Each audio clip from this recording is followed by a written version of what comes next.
السلام علیکم ورحمۃ اللہ وبرکاتہ۔ ناظرین محترم، 29ویں ماہ مبارک رمضان کی آج شب ہے۔ 1446 ہجری ماہ مبارک رمضان میں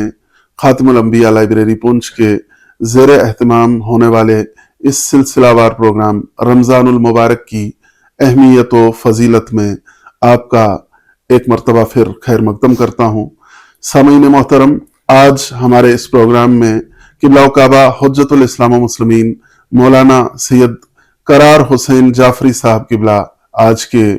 پروگرام میں مہمان ہیں۔ میں قبلہ و کعبہ کا بھی پروگرام میں خیر مقدم کرتا ہوں۔ السلام علیکم ورحمۃ اللہ وبرکاتہ۔ وعلیکم السلام ورحمۃ اللہ وبرکاتہ۔ قبلہ بہت بہت شکریہ ایک مرتبہ پھر آپ کا انتظامیہ کمیٹی خاتم الانبیاء لائبریری پونچھ کی جانب سے کرتا ہوں۔ قبلہ پروگرام کا آغاز کرتے ہیں کہ قبلہ انفاق کسے کہتے ہیں، انفاق کا کیا مطلب ہے، اس سلسلے میں وضاحت فرما دیں۔ اعوذ باللہ من الشیطان اللعین الرجیم، بسم اللہ الرحمن الرحیم، الحمد للہ رب العالمین، والصلاة والسلام علی اشرف الانبیاء والمرسلین وعلی آلہ الطیبین الطاہرین المعصومین، اما بعد فقد قال اللہ تبارک و تعالی فی القرآن المجید، بسم اللہ الرحمن الرحیم، یسألونک ماذا ينفقون قل ما انفقتم من خیر فللوالدین والاقربین والیتامى والمساکین وابن السبیل وما تفعلوا من خیر فإن اللہ به علیم۔ ماہ مبارک رمضان کے آخری ایام ہیں اور یہ ماہ برکت اور ماہ رحمت و مغفرت ہمارے بیچ سے گزر رہا ہے۔ آپ نے انفاق کے سلسلے میں سوال کیا۔ قرآن مجید میں اللہ تبارک و تعالی اس آیت کریمہ میں ارشاد فرماتا ہے، پیغمبر یہ لوگ آپ سے سوال کرتے ہیں کہ راہ خدا میں کیا خرچ کریں، تو آپ فرما دیجئے، کہہ دیجئے، قل ما انفقتم من خیر، کہ جو بھی خرچ کرو گے وہ تمہارے والدین، قرابت داروں، ایتام و مساکین، غربت زدہ مسافروں کے لیے ہوگا، اور جو بھی کار خیر کرو گے خدا اسے خوب جانتا ہے، فإن اللہ بہ علیم۔ دیکھیے، راہ خدا میں خرچ کرنے کی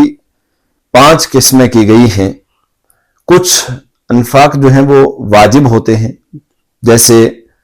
خمس ہے، زکوٰۃ ہے، کفارات ہیں، فدیہ ہے، یہ یا نفقہ ہے، یہ واجب ہیں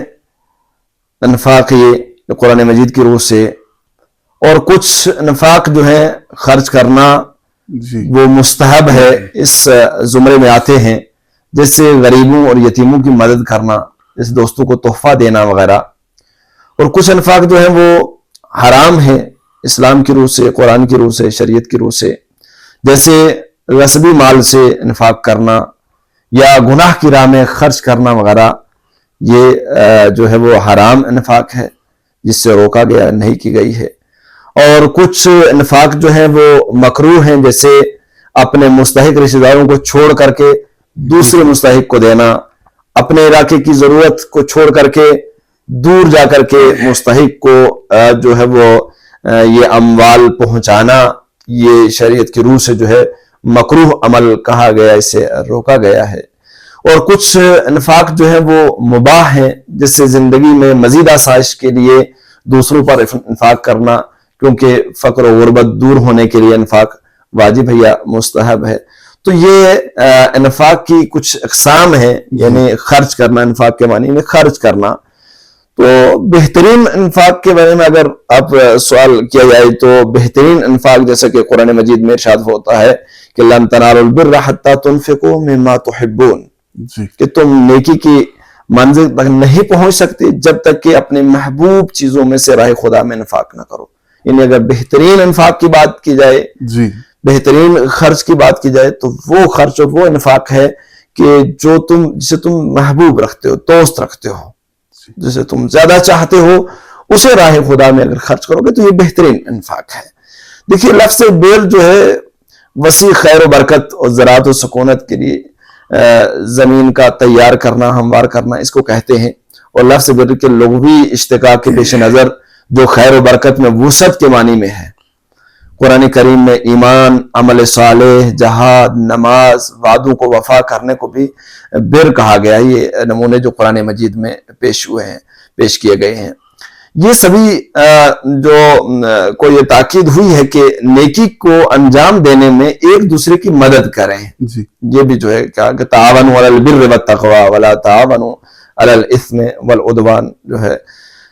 اور پھر کہ کچھ نمونے کے طور پر اگر پیش کیا جائے کہ انفاق میں کچھ نمونے، تو ابو طلحہ انصاری جو ہے مدینے میں خرموں کا سب سے بڑا باغ تھا ان کے پاس، اور بہت خوبصورت اور بہترین باغ تھا جس کی درآمد بھی اچھی خاصی تھی، اور یہ باغ مسجد نبوی کے سامنے واقع تھا۔ اس کے درمیان ایک چشمہ بھی جاری تھا اس باغ کے بیچ میں، تو حضرت رسول صلی اللہ علیہ وسلم جو ہے کبھی کبھی اس باغ میں تشریف لے جایا کرتے تھے اور اس چشمے سے پانی بھی پیا کرتے تھے۔ چنانچہ جب یہ آیت لن تنالوا البر حتی تنفقوا مما تحبون نازل ہوئی تو وہ حضرت کی خدمت میں حاضر ہوئے اور کہنے لگے میرے پاس سب سے زیادہ محبوب چیز یہی باغ ہے جی اور میں اسے رائے خدا میں انفاق کرنا چاہتا ہوں۔ یعنی ان کو انفاق کی جب رسول اکرم صلی اللہ علیہ وسلم کی زبانی اس کی اہمیت کی جو ہے وہ خبر جب ملی اور قرآن مجید کی جب یہ آیت سنی تو انہوں نے کہا میں اسے رائے خدا میں انفاق کرنا چاہتا ہوں۔ تو پیغمبر اکرم صلی اللہ علیہ وسلم نے فرمایا یہ تو ایک اچھی تجارت ہے کہ اللہ سے تم تجارت کر رہے ہو، بہت خوب،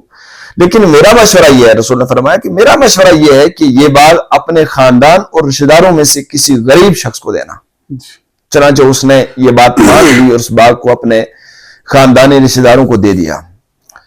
یہ ایک جو نمونے کے طور پر تاکہ واضح ہو جائے بات کہ انفاق اور بہترین انفاق کیا ہے اور اس کی اہمیت اسلام کے اندر اور دین کے اندر اور اصحاب کے نزدیک اس کی اہمیت کیا تھی، وہ تاکہ اجاگر ہو جائے۔ پھر شہزادی حضرت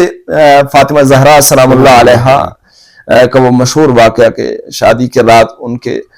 شوہر کے جب گھر لے جایا جا رہا ہوتا تو ایک فقیر نے بی بی سے ایک پرانے لباس کی درخواست کی، تو بی بی کو آیہ شریفہ لن تنالوا البر حتی تنفقوا مما تحبون یاد آئی، تو آپ نے اپنے شادی کا لباس اسے عطا کر دیا اور خود پرانا لباس شب عروسی پہن لیا۔ یعنی شادی کے جوڑا جو ہے وہ بی بی نے اس آیت کو جب ان کو یاد آئی تو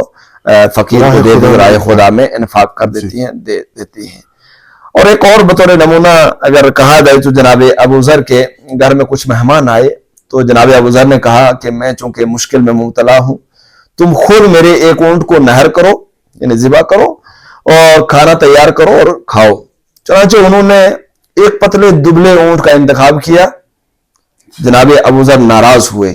اور ان سے سوال کیا کہ تم نے کوئی فربا موٹا اونٹ کیوں نہیں انتخاب کیا؟ تو انہوں نے جواب دیا موٹے اونٹ کو تمہاری ضرورت کے لیے ہم نے چھوڑ دیا، اس لیے ہم نے اس کا انتخاب نہیں کیا۔ تو جناب ابو ذر نے فرمایا کہ میری ضرورت کا وقت میری قبر ہے، یعنی جو رائے خدا میں ہم انفاق کر رہے ہیں اس کا اجر اور جزا جو ہمیں ملنے والی ہے وہ قبر سے شروع اس کا آغاز ہوتا ہے، بعد موت اس کا آغاز ہوتا ہے کہ جو ہم رائے خدا میں خرچ کر رہے ہیں تو گویا وہ ہم اپنے لیے ذخیرہ کر رہے ہیں اپنی آخرت کے لیے، اس زندگی کے لیے جہاں ہم نے ہمیشہ جینا ہے۔ یہ انفاق کا بہت شکریہ قبلہ۔ آج 29ویں شب ماہ مبارک رمضان ہے۔ آج کی شب کے جو مخصوص اعمال ہیں اس سلسلے میں آپ سے گزارش کروں گا کہ آپ بیان فرما دیں کہ آج شب کے کیا مخصوص اعمال۔ دیکھیے جیسا کہ کتاب الوسائل میں نبی کریم حضرت محمد مصطفیٰ صلی اللہ علیہ وآلہ وسلم سے روایت نقل کی ہے کہ آپ نے فرمایا کہ اس رات 2 رکعت نماز ہے، جس کا طریقہ یہ ہے کہ ہر رکعت میں سورہ حمد کے بعد 20 مرتبہ سورہ توحید کی تلاوت ہے، اور اس کا ثواب جو ہے فرمایا کہ وہ رحمت پانے والوں میں سے ہوگا وہ شخص کے جو اس نماز کو ادا کرتا ہے۔ یہ تو جو مخصوص آج کی اس شب سے، جیسا کہ ہر شب کے کچھ مخصوص اعمال ہیں، اس شب کے مخصوص اعمال میں یہ 2 رکعت نماز جو ہے وہ ملتی ہے، اور اس کے علاوہ وہ 30 رکعت نماز کے جو 1000 رکعت کا جز ہے جو سلسلہ وار جو ہے ہر شب کے لیے وہ یا نوافل ماہ رمضان کے عنوان سے جو وہ نماز ہے وہ ملتی ہے۔ 29واں روزہ ہے کل، اس روزے کے ثواب کے سلسلے میں آپ سے جاننا چاہیں گے، آپ ہمارے ناظرین کے لیے بیان فرما دیں کہ 29ویں روزے کے ثواب کے سلسلے میں روایات میں کیا کچھ آیا ہے، اور جو 29ویں دن کی دعا ہے اس سے حاصل ہونے والے دروس سے زندگی کیا ہے؟ دیکھیے شیخ صدوق اللہ الرحمہ جو ہے ایک روایت نقل کرتے ہیں نبی کریم حضرت محمد مصطفیٰ صلی اللہ علیہ وآلہ وسلم سے، انہوں نے فرمایا کہ جب 29ویں کا دن ہوتا ہے تو اللہ تعالیٰ تم لوگوں کے لیے ہزار ہزار محلے قرار دیتا ہے، جی، جن کے درمیان سفید نورانی گنبد قرار دیتا ہے، اور ہر گنبد میں ایک سفید کافور کا تخت قرار دیتا ہے جس پر ہزار سبز سندس کی قالین ڈلے ہوتے ہیں، اور ہر قالین پر خوبصورت حور جو ہے 70,000 قسم کے لباس پہنے ہوئے آراستہ بیٹھی ہوں گی، اور انہیں اسی 1000 در یاقوت سے مزین پردوں سے ڈھانپا گیا ہوگا۔ یعنی جو شخص اس روزہ جو ہے وہ رکھتا ہے اس کو یہ سب پروردگار کی طرف سے عطا ہوتی ہے۔ نبی کریم حضرت محمد مصطفیٰ صلی اللہ علیہ وسلم کا یہ فرمان کے مطابق ہوتا ہے۔ جو دعا ہے، دعا کے سلسلے میں دعا کے حوالے سے 29ویں کی مخصوص دعا جیسا کہ ہر روز کی دعائیں ہیں، جی، اسی طریقے سے ایک مختصر دعا جو 29ویں دن کی ملتی ہے، اور جو کہ ہمارے اس برابر اس پروگرام کا حصہ بھی ہے کہ ہم جو ہے اس دعا کی تلاوت اور اس کا ترجمہ اور کچھ خاص معانی مطالب جو اس میں سے جو بیان کیے جاتے ہیں، جو درس زندگی ہیں اس کے وہ بیان کیے جاتے ہیں۔ تو اس دعا کے اندر ہے کہ بسم اللہ الرحمن الرحیم، اللہم غشنی فیہ بالرحمت وارزقنی فیہ التوفیق والعصمت وطہر قلبی من غیاہب التہمت یا رحیما بعبادہ المؤمنین۔ اے اللہ آج کے دن مجھے اپنے رحمت کے سائے میں ڈھانپ لے اور گناہ سے بچنے کی توفیق عطا فرما، اور میرے قلب کو تہمتوں کی تاریکیوں سے پاک کر دے، اے اپنے مومن بندوں پر مہربان پروردگار۔ دیکھیے اس دعا سے جو حاصل ہونے والے دروس زندگی اگر ان کی بات کرتے ہیں تو ایک تو توفیق الہی ہے، اور گناہوں کی بخشش، اور طہارت قلبی ہے کہ جو اہم ترین اور بلکہ ان روزی اور تمام تر عبادات کا گویا جو مقصد ہے، اور تہمت گناہ سے بچنے کا طلب کرنے کے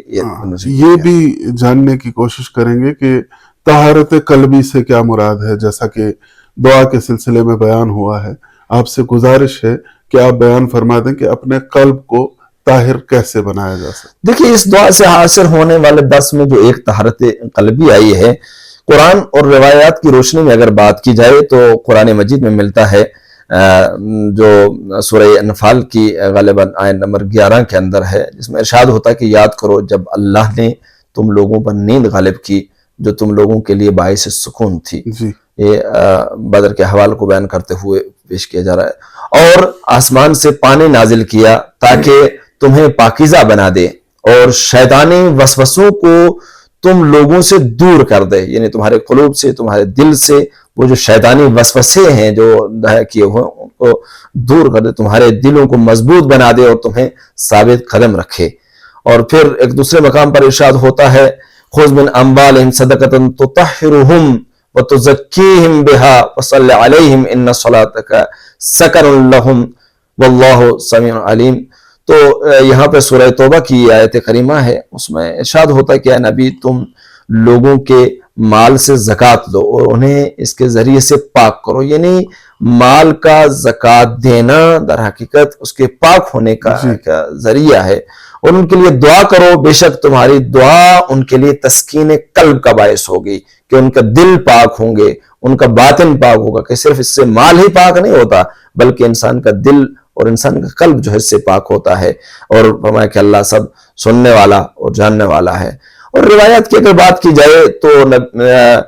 امیر المومنین حضرت علی بن ابی طالب علیہ السلام ارشاد فرماتے کہ ان تقوی اللہ دواء قلوبکم وطہور دنس انفسکم۔ فرمایا کہ امیر المومنین حضرت علی علیہ السلام نے کہ بے شک خوف الہی، خوف خدا، تقوی تم لوگوں کے قلب کے امراض کی دوا ہے، یعنی اگر دل کے مرض کی کوئی چیز دوا ہے تو وہ تقوی و پرہیزگاری ہے، خدا کا خوف ہے، اور تمہارے نفسوں کی میل کچل سے پاکیزگی کا سبب بنتا ہے یہ تقوی اور پرہیزگاری. یہ تقوی کہ جو ان روزوں کا گویا مقصد تھا، پروردگار نے روزے فرض اسی لیے کیے. قرآن مجید کی آیت کریمہ جو روزوں کی فرضیت کے اوپر دلالت کرتی ہے، اس کا جو مقصد روزہ بیان کیا لعلکم تتقون، کہ شاید تم پرہیزگار بن جاؤ، متقی ہو جاؤ. تو یہ تقوی جو ہے وہ انسان کے قلوب کو پاک کرنے کا ذریعہ. پھر ایک دوسرے مقام پر امیر المومنین علی علیہ السلام فرماتے ہیں کہ اگر تم لوگ پاکیزگی ہی چاہتے ہو تو اپنے آپ کو عیوب اور گناہوں سے پاک کرو، اپنے دل کو کیا کرو، عیوب سے پاک کرو. اور پھر نہج البلاغہ کے اندر امیر المومنین علیہ السلام کا ایک فرمان ہے کہ اللہ نے ایمان کو فرض کیا شرک سے پاک رکھنے کے لیے. یعنی انسان کے قلب کو پاک کرنے کی ایک اور چیز جو ہے وہ یہ ہے کہ وہ ایمان ہے. کہ جب انسان مومن حقیقی ہوگا تو پروردگار اس کے قلوب کو، اس کے دل کو جو ہے وہ بہت شکریہ، بہت شکریہ قبلہ و کعبہ آپ کا. قبلہ آج ماہ مبارک رمضان کی 29ویں شب ہے. ممکن ہے کہ کل شوال المکرم کی چاند رات ہو، عید سعید فطر کی شب ہو. کل عید فطر کے اعمال میں سے ایک اہم عمل زکوٰۃ فطرہ نکالنا ہے. اس سلسلے میں آپ سے گزارش ہے کہ آپ بیان فرما دیں کہ زکوٰۃ فطرہ کیا ہے اور فطرہ ادا کرنے کا طریقہ کیا ہے اور فطرہ نکالنے کی نیت وغیرہ کیا ہے. ہمارے ناظرین کے لیے وضاحت فرما دیں. جی ہاں، آج کیونکہ 29 ماہ مبارک رمضان ہے تو ممکن ہے کل چاند رات ہو. اگر یہ مہینہ 29 کا رہتا ہے تو کل شوال مکرم کی جو ہے وہ پہلی تاریخ ہو. تو اس حوالے سے زکوٰۃ فطرہ، کیونکہ اہم مسئلہ جو ہے اس کے جو بعد پیش آتا ہے وہ زکوٰۃ فطرہ کا ہی ہے. دیکھیے، ماہ مبارک رمضان کی برکات میں سے ایک برکت مسکینوں اور فقیروں کے لیے جو مخصوص ہے وہ فطرہ ہے. فطرہ بڑی اہمیت رکھتا ہے جو ہے ماہ مبارک رمضان میں روزے کے بعد جو ہے اس کو ادا کرنا عید سے پہلے، اس کی بہت بڑی اسلام میں، بلکہ یوں کہا جائے کہ یہ تو روزوں کی قبولیت کا ذریعہ اور باعث بنتا ہے. دیکھیے، فطرہ ان زکوٰۃ میں سے ہے جس کا ادا کرنا ہر مسلمان پر جو قدرت رکھتا ہے واجب ہے. یہ بھی جو ہے دیگر فرائض کی طرح ایک فرض ہے. فطرے کا ادا کرنے کے بہت سارے فلسفے اور وجوہات ہیں، ہم یہاں پر اتنا زیادہ بیان نہیں کریں گے تنگی وقت کی خاطر. جو ہے یہ اکمال اور اتمام روزے کا باعث بنتا ہے. یعنی اس کے ذریعے سے ہی روزہ جو ہے وہ مکمل ہوتا ہے، جیسا کہ روایات اور آیات میں آیا ہے. ابو بصیر جو ہے اور زرارہ حضرت امام جعفر صادق علیہ السلام سے روایت کرتے ہیں کہ آپ نے فرمایا کہ روزہ تمام اتمام اور اکمال حقیقت میں فطرے کا ادا کرنا، یعنی روزے کا جو اکمال ہے، یعنی اگر آپ سوچتے کہ آپ کا روزہ مکمل ہو جائے تو وہ فطرے سے ہوگا. ٹھیک ہے،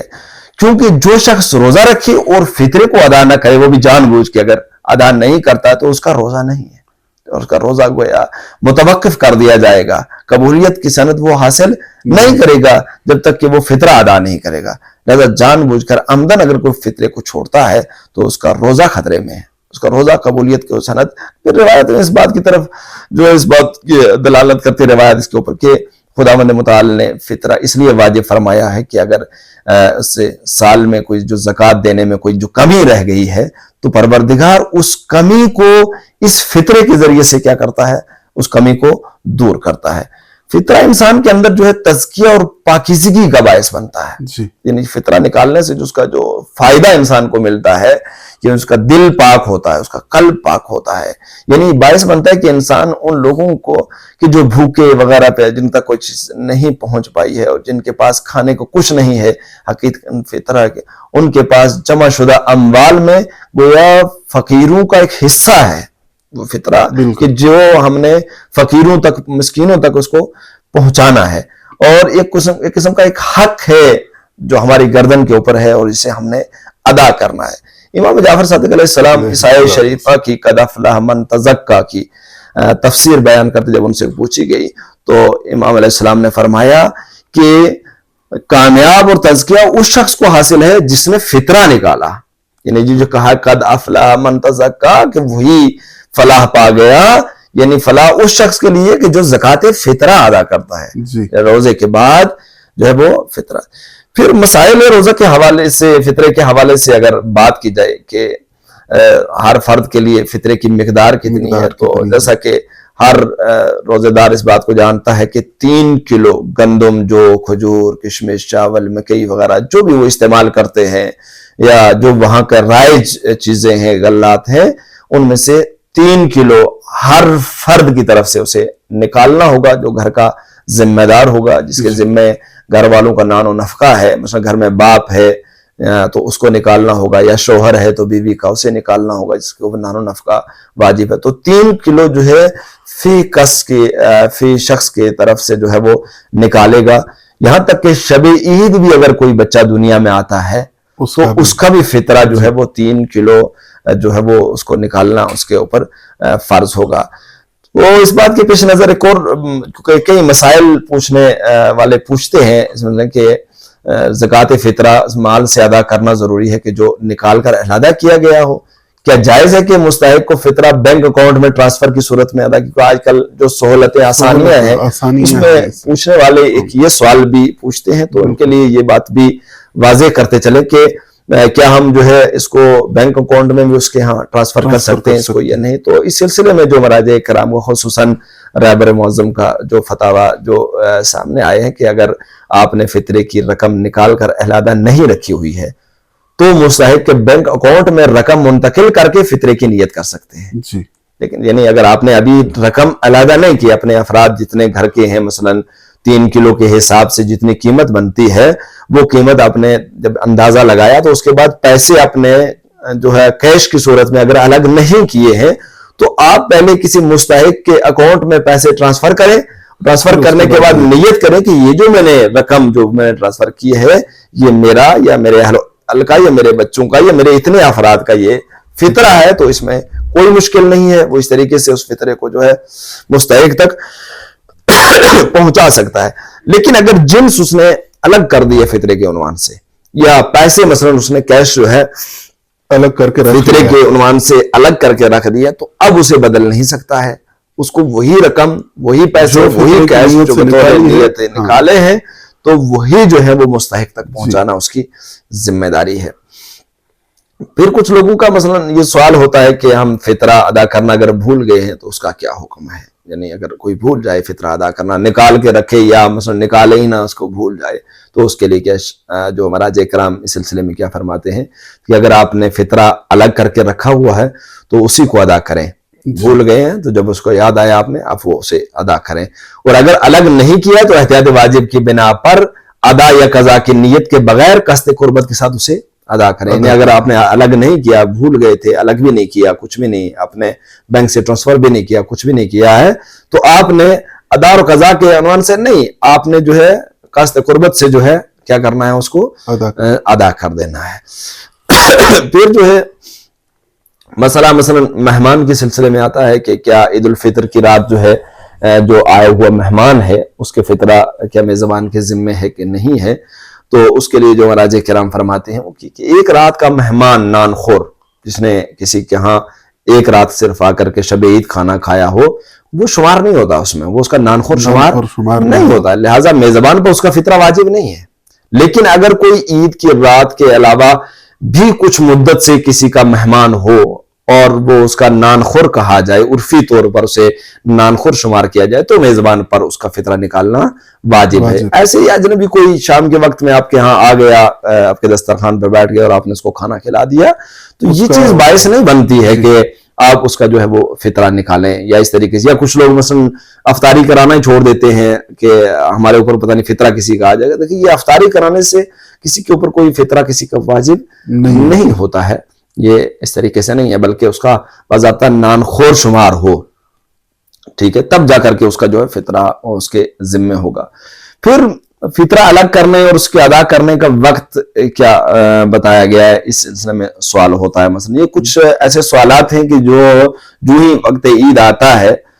تو اس طریقے کے سوال جو ہے وہ سامنے آتے ہیں، تو اپنے سننے والے ناظرین کے لیے یہ بیان کر دینا ضروری ہے کہ ماہ شوال کے چاند ثابت ہونے کے بعد، یعنی جب یہ اعلان ہو جائے اور چاند نظر آ جائے اور چاند رات جو ہے وہ شوال کی پہلی تاریخ کا اعلان ہو جاتا ہے، تو اس کو نکال کر کے الگ رکھ سکتے ہیں، ٹھیک ہے. لیکن جو شخص عید کے لیے یعنی عید کی نماز پڑھتا ہے تو احتیاط واجب کی بنا پر یہ ہے کہ عید کی نماز سے پہلے اسے ادا کر دے، اسے مستحق تک پہنچا دے یا جدا کر کے رکھے، اور اگر عید کی نماز نہیں پڑھتا ہے تو عید فطر کی ظہر تک ادا کر سکتا ہے، اسے مستحق تک جو ہے پہنچا سکتا ہے۔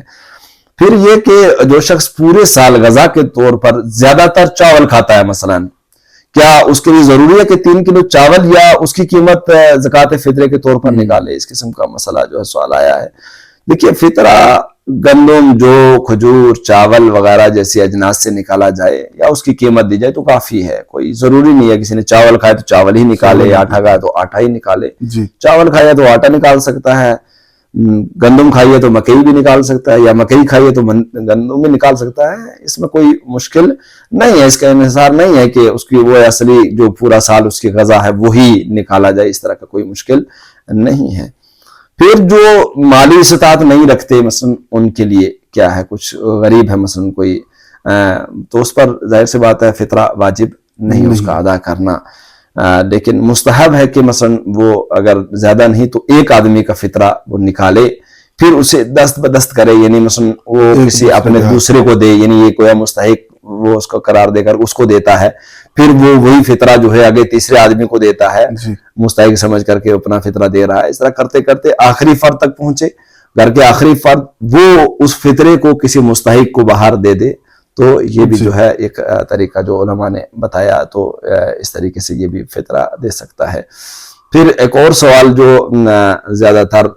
دیکھنے میں آتا ہے اور کرنے میں، کہ اگر بیوی روزمرہ اخراجات فراہم کرنے میں شوہر کی مدد کرتی ہے تو ان لوگوں کو فطرہ کون دے گا؟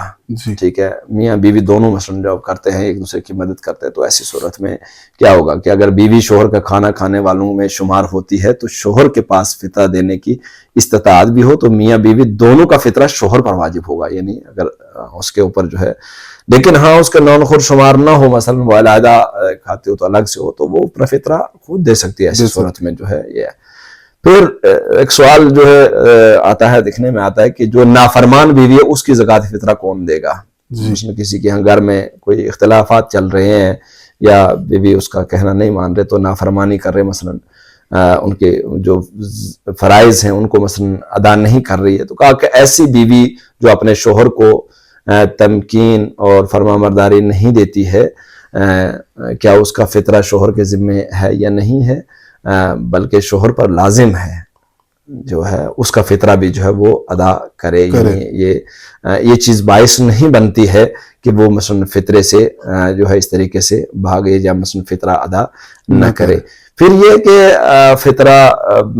سب سے پہلا حق جو ہے یہ بنتا ہے کہ اپنے نزدیکی قرابت دار رشتہ داروں میں دیکھے، پھر اپنے محلے وغیرہ میں دیکھے، اسے دے۔ اگر وہ نہیں ملتا ہے تو پھر اپنا فطرہ جو ہے کسی دوسرے محلے تک پہنچا سکتا ہے۔ یہ فطرے کے حوالے سے کہ اگر مثلا کل شب عید ہوتی ہے تو ہمارا خصوصی پروگرام عید کے حوالے سے رہے گا، تو اس میں بھی یہ مسائل بیان کیے جائیں گے، لیکن کیونکہ زیادہ تر لوگ پھر اس مسائل پوچھتے ہیں تو ان کی جانکاری کے لیے اس قسم کے مسائل جو ہے چلو ان کے لیے بیان کیے جاتے ہیں۔ بہت بہت شکریہ قبلہ کعبہ آپ کا۔ میں انتظامیہ کمیٹی خاتم الانبیاء لائبریری پونچھ کی جانب سے آپ کا انتہائی مشکور و ممنون ہوں کہ آپ پورے ماہ مبارک رمضان میں ہمارے ان پروگرامز کی زینت بنے رہے۔ یہ ہماری سعادت ہے۔ اس سلسلے کی، یہ رمضان المبارک کی اہمیت و فضیلت کے سلسلے میں آپ سے اس سلسلے کی اور اس سال کی آخری ملاقات تھی، میں آپ کا بہت بہت شکر گزار ہوں۔ ناظرین محترم، آپ کا بھی بہت بہت شکر گزار ہوں۔ انشاءاللہ یہ سلسلے جاری ہیں۔ اگر کل شب عید ہوتی ہے تو